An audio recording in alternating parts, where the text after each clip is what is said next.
Assalamualaikum warahmatullahi wabarakatuh. Perkenalkan, nama saya Rizky Nanda Pratama, mahasiswa jurusan Ilmu Administrasi Negara, Universitas Lampung.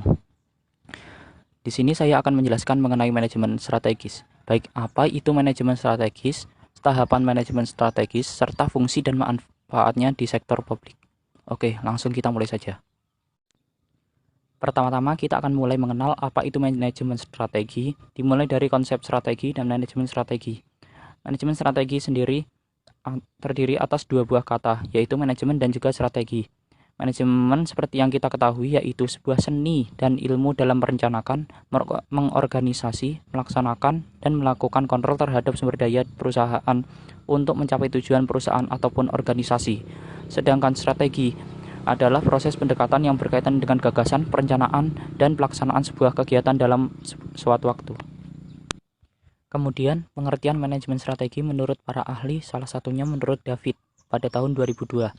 Menurutnya, manajemen strategi adalah seni dan ilmu untuk merumuskan, mengimplementasikan, dan mengevaluasi keputusan lintas fungsional yang membuat organisasi mampu mencapai tujuannya.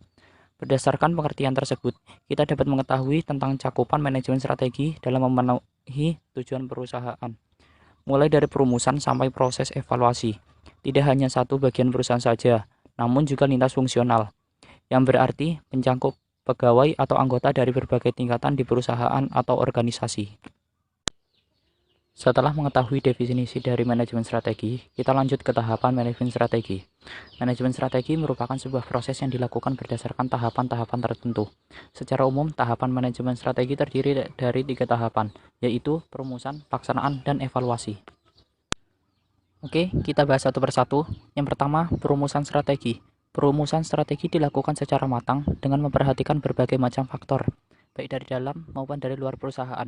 Secara rinci, tahap-tahap perumusan manajemen strategi yaitu pengembangan misi bisnis, mengidentifikasi peluang dan ancaman lingkungan eksternal, mengidentifikasi kekuatan dan kelemahan lingkungan internal, menetapkan tujuan jangka panjang, menentukan alternatif strategi, serta pemilihan strategi untuk dilaksanakan. Yang kedua, pelaksanaan strategi. Setelah dirumuskan, sebuah strategi akan dilaksanakan. Tahapan pelaksanaan strategi dalam sebuah perusahaan bisnis dapat dirinci sebagai berikut.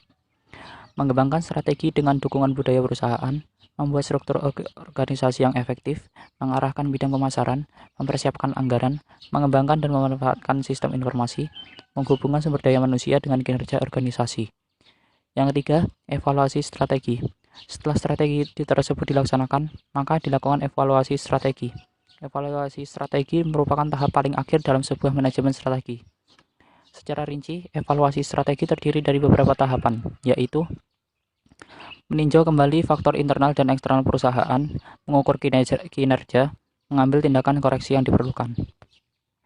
Perusahaan yang menerapkan manajemen strategi tentunya akan dapat mengantisipasi berbagai ancaman yang datang, karena telah melakukan pengidentifikasian ancaman tersebut. Keuntungan finansial yang diharapkan akan terwujud jika perusahaan mampu menghadapi persaingan di pasar. Persaingan tersebut tentunya sudah dipelajari terlebih dahulu saat perumusan strategi perusahaan. Dan yang terakhir, apa saja manfaat manajemen strategi bagi sektor publik, baik swasta maupun pemerintah? Secara umum, manfaat dari manajemen strategi dapat kita rinci sebagai berikut. Pertama, perumusan strategi memungkinkan perusahaan dapat mencegah maupun mengatasi sebuah permasalahan. Kedua, keputusan strategi diambil berdasarkan keputusan yang terbaik. Ketiga, anggota organisasi yang terlibat dalam perumusan strategi dapat meningkatkan wawasan dan pengetahuannya. Keempat, kesenjangan dan overlapping dalam tugas-tugas anggota dapat dikurangi. Dan yang terakhir, keterlibatan anggota terhadap perumusan dan pelaksanaan strategi dapat mengurangi penolakan terhadap perubahan yang dilakukan. Aku dah kuat mikir, kowe dah kuat mikir. Aku dah kuat mikir, kowe dah kuat mikir. Aku dah kuat mikir, kowe dah kuat mikir. Kowe dah kuat mikir, aku dah mikir bla.